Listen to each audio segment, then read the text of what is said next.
মোৰ এটা অন্য বুলি ক'লে আপোনালোকলৈ স্বাগতম। আজি আহিলোঁ খানা খাবলৈ। 2024 চন যাবলৈ মাজত মাথো কেইটামান দিন আছে, তাকে ভাবিলোঁ আজি ডিচেম্বৰ খানা খাই যাওঁ।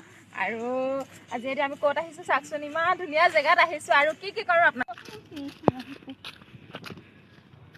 হাতত বাল্টিন লৈ পানী আনিবলৈ গৈ আছে, আৰু লগতে ময়ো গৈ আছোঁ। ইটা লৈ গৈ আছে, ইটা দি চৌকা বনাবলৈ।